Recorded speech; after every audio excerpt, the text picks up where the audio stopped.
At the depth of my depression, it really hit me that happiness was core. Nothing else mattered. If you don't have happiness, everything else doesn't matter. It's worthless. It's who cares?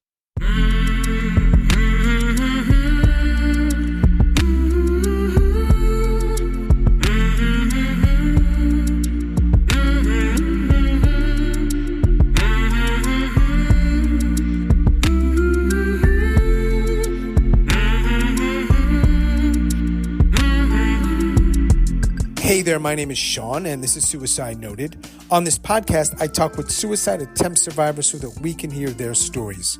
Every year around the world, millions of people try to take their own lives, and we almost never talk about it. We certainly don't talk about it enough. And when we do talk about it, many of us, including me, we're not very good at it. So one of my goals with this podcast is to have more conversations and hopefully better conversations with attempt survivors. Now, if you are a suicide attempt survivor and you'd like to talk, please reach out. hello@suicidenoted.com, on Facebook or Twitter @suicidenoted. You can also check the show notes to learn more ways to contact us and a whole lot more about the podcast, including our membership. If you want to get involved with that, there's a link. Check it out. We would love your support. Hey, look, I love any way you support the podcast, including listening. That's more than enough. But if you've got the means and you want to help us out, we would take that too. We need it. And finally, we are talking about suicide on this podcast like we do every week, like the title suggests, and we don't hold back. So please take that into account before you listen or as you listen. But I do hope you listen because there is a whole lot to learn. Today, I am talking with Roger. Roger lives in Mexico, and he is a suicide attempt survivor.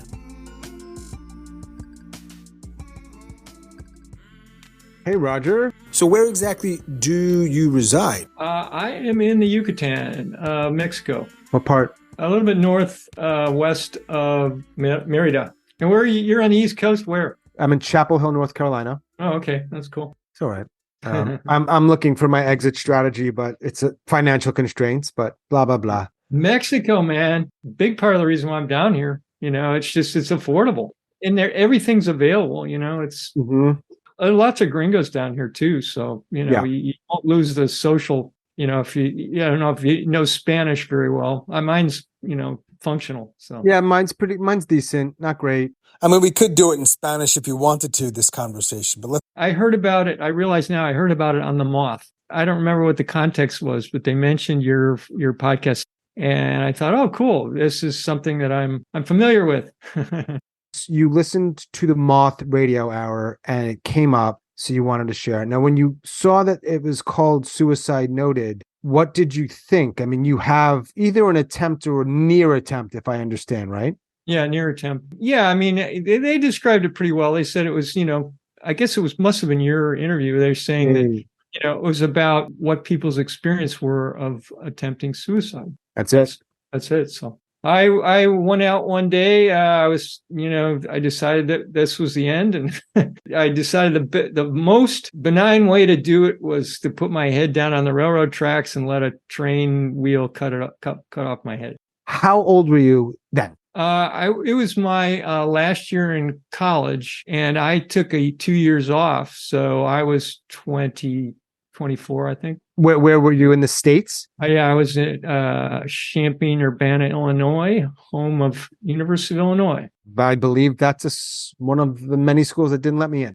Now, this is a tricky question, but what was happening in your life that led you to the tracks? Well, my experience, I think everybody's experience of depression is different. I think mine was a result of medical malpractice. I'd been given high dose tetracycline when I was a teenager, 14 years old, and it had profound effects on my life. I think it even stunted my growth, and I stopped filling out, stopped growing at that point. And I fell into depression, and it's acknowledged by many people that Candida, which is an overgrowth of a yeast, and it's acknowledged that candidiasis can cause depression. It did in me, along with all the other common symptoms of candidiasis. But my life before that had been fine. I was a perfectly content, high performing, good grades. I didn't have an exciting life, but I didn't have a terrible life. My parents were perfectly fine. They didn't beat me.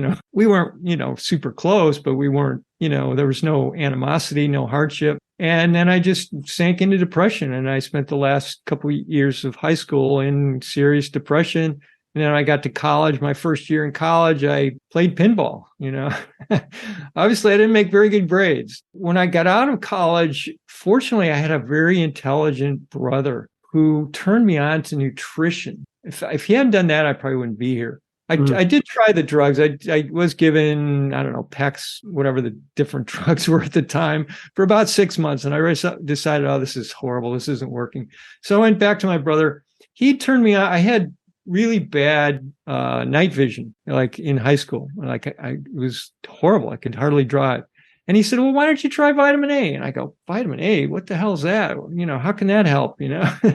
So I took it, a couple doses, and boom, my night vision returned. I go, oh my God, there's something to this nutrition thing. Of course, this was the 80s when there wasn't, no internet. There was no, I think I had one book. So I was pretty much experimenting. So I experimented on myself, and I gradually pulled myself to the point where I could function in life, but it didn't cure the depression. That's sort of my track into depression and a little bit how I got out of it. The tetracycline wipes out your gut microbiome to a large extent, and Candida comes back hard at that point and takes over.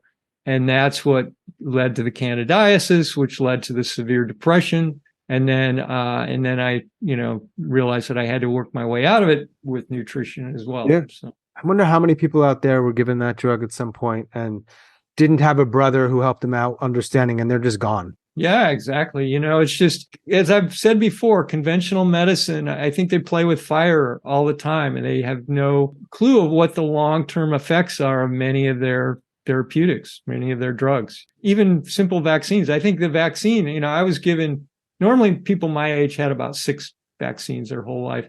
I was an Army brat, and I was given 50 vaccines, more than 50. And those all had mercury in those days. And so I think that had an impact on my life that affected me emotionally.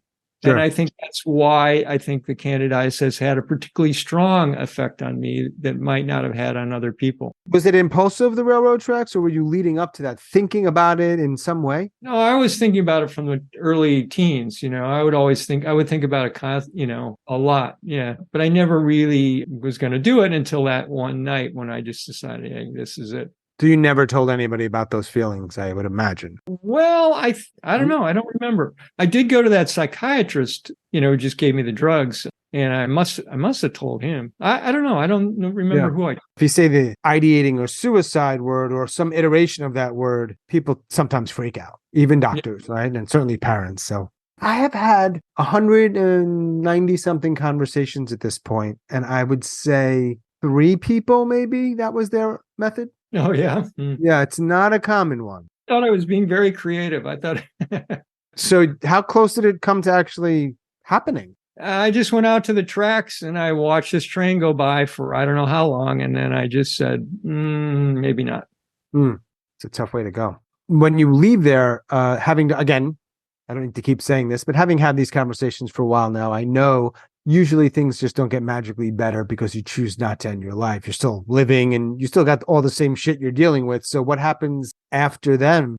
Well, I just doubled down on my nutritional approach and really it was just all intuitive. I really had no one to guide me or anything. So I was just taking stuff that I thought would help. Maybe a year later or something, I was out in the working world. I had this intuition that I needed vitamin B6. I was taking 3 to 5 grams, not milligrams, grams. You can't even get those nowadays because of experiences like mine.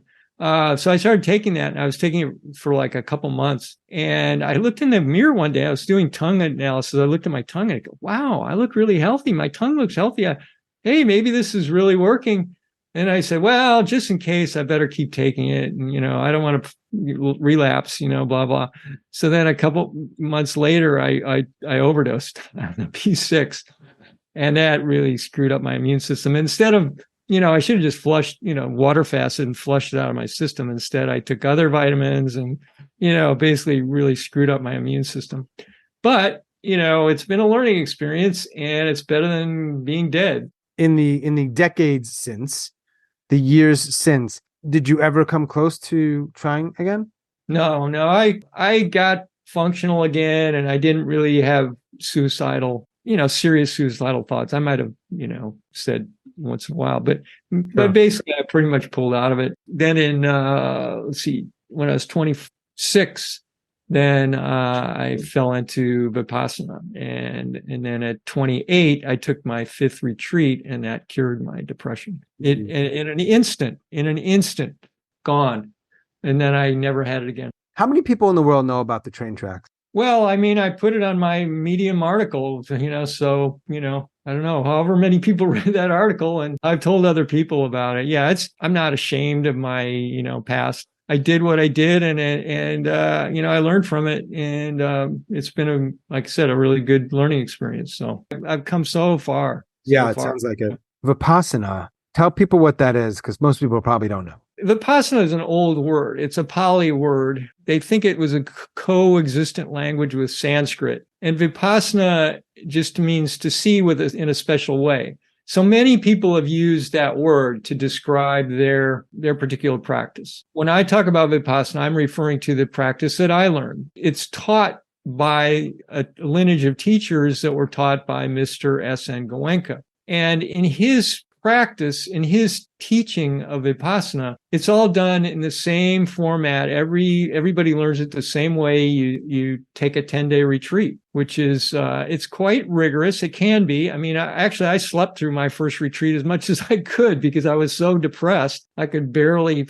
function through the retreat because the depression brings up your worst shit. That's what it does. It brings it up to the surface, and you get to observe it. I tried not to observe it. I spent as much time sleeping as I could, but it was still powerful. And I knew when I got done that it was my path in life. The first 3 days of the retreat are just observing the breath. And that's just to get your mind calm enough that then you can then do Vipassana meditation, which is moving your awareness throughout the body. And you learn that all of your emotional and mental patterns are all linked to the body sensation. And actually, the body sensations trigger the thoughts and emotions. The body sensations arise first, and then the thoughts and emotions that along with it arise later, but not, a split second later. But by observing the body sensations in an objective way, not reacting to them, you break the habit patterns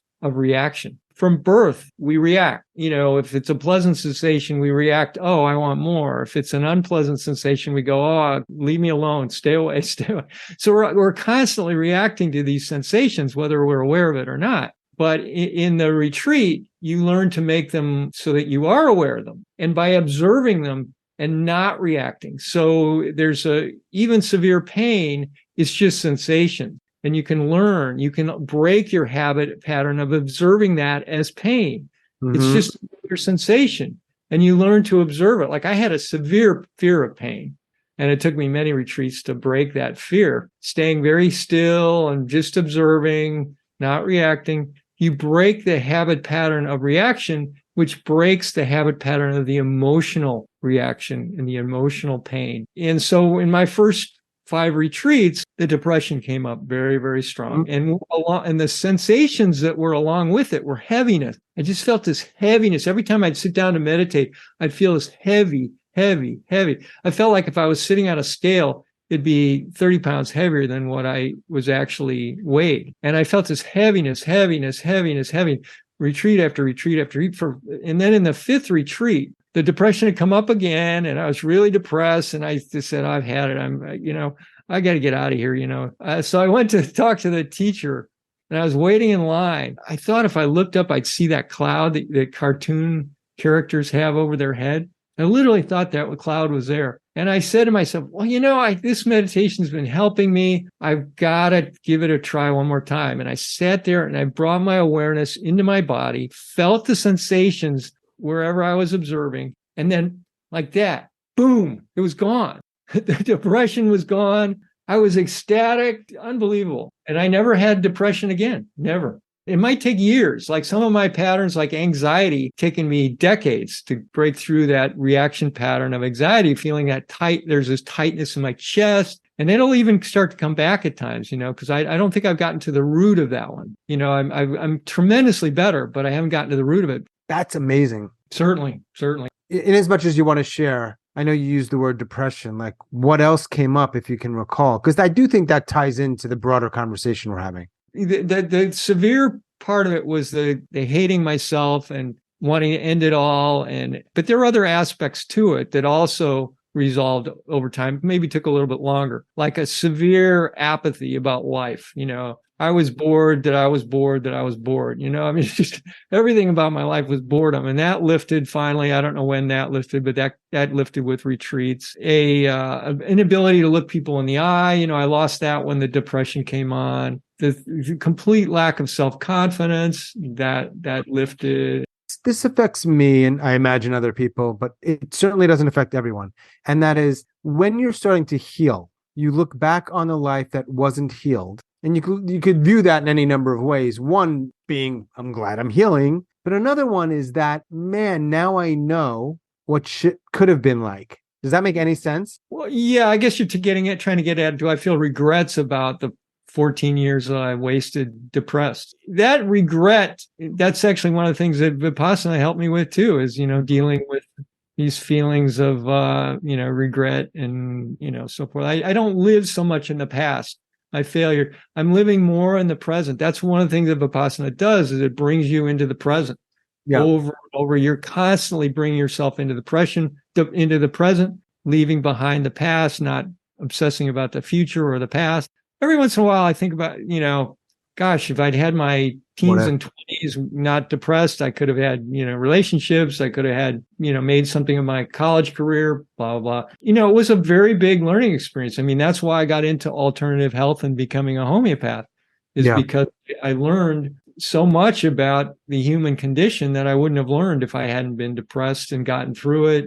And at the depth of my depression, it really hit me that happiness was core. Nothing else mattered. If you don't have happiness, everything else doesn't matter. It's worthless. It's who cares? I wouldn't have had that blinding depth of awareness if I, hadn't been depressed. So. Right. And that was quite a while ago. The first one. The first retreat was in 84. The 4 additional retreats were in 86. And how many have you done in total? That's it, or more after? Many more after. Yeah, I went to India after the 5th retreat. I went to India. I spent 3 months in India, and then I went to Australia and stayed at a Vipassana center. So basically, I've been back and forth to India a few times, meditating and also taking courses here in the U.S. And it's all been gravy. So the irony here, not the irony, but we're talking, and from the conversations I've had here and just in my life, most people I meet, they say it helps to talk about things with the right people. Right kind of people, right? Now, I'm wondering, someone who spent so much time more in not talking, more in whatever the word is, meditating, contemplating, reflecting, observing, does that same idea hold for you, that talking helps? I haven't followed that path. So I really should not say pro or con. I really shouldn't. I've gotten so that I'm really comfortable with being by myself. I don't get lonely. I don't need to talk about I can just sit on the cushion and work through whatever's coming up. Do you have friends there? A few. I'm kind of isolated. I'm kind of out in the country. I'm 15 minutes from Merida. It's in a tiny pueblo.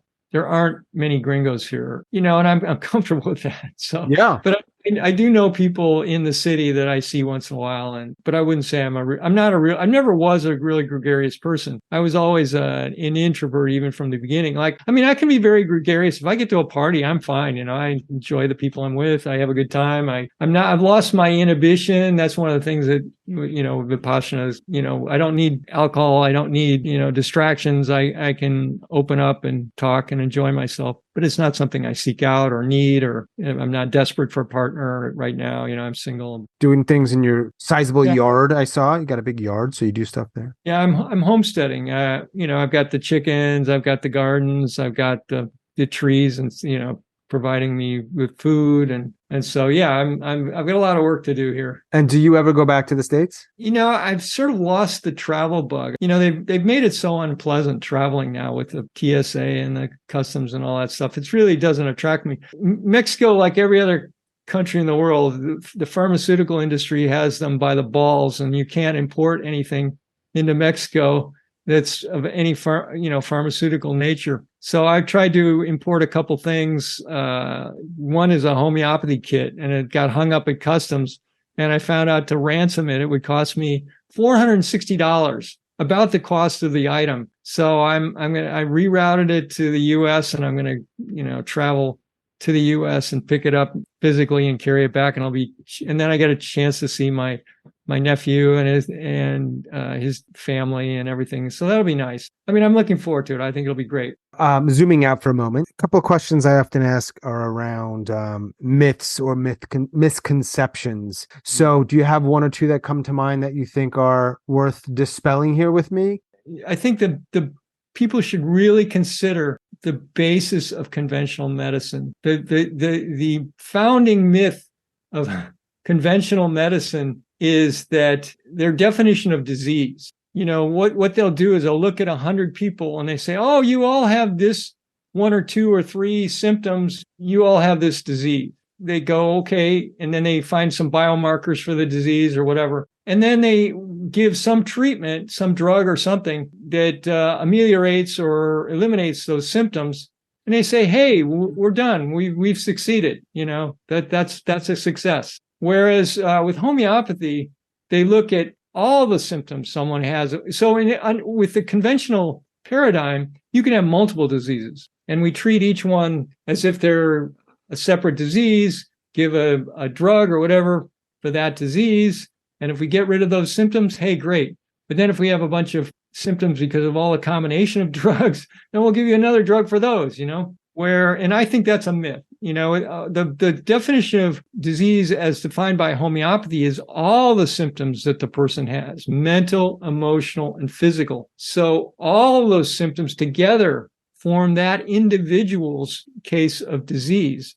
And the only way you can judge that you've succeeded is if you give something and all those symptoms either improve or completely relieved.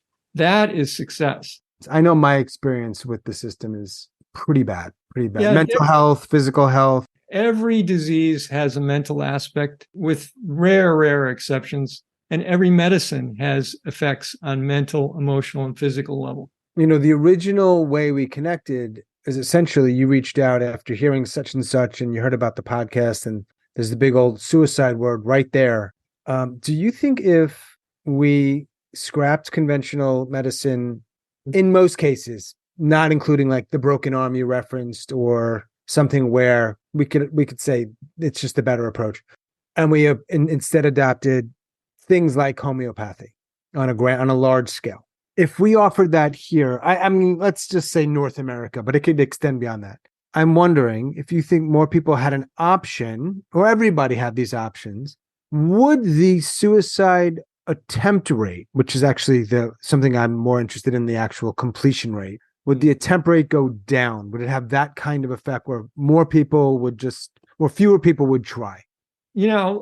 Just from my experience, with conventional medicine, it led to my depression. So, yeah, I think there's definitely a component of medical malpractice in depression. I don't think there's any way to know that. I just know my experience. That's all I can say.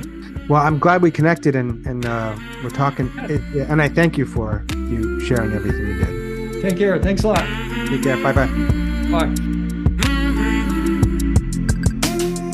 As always, thanks so much for listening and all of your support. And special thanks to Roger down in the Yucatan, Mexico. Thank you, Roger. If you are a suicide attempt survivor and you'd like to talk, please reach out. hello@suicidenoted.com. On Facebook or Twitter @suicidenoted. Check the show notes for all kinds of other things, including our membership. We'd love to have you aboard on that. We could use the help. Mostly just keep listening. And that is all for episode number 194. Stay strong. Do the best you can. I'll talk to you soon.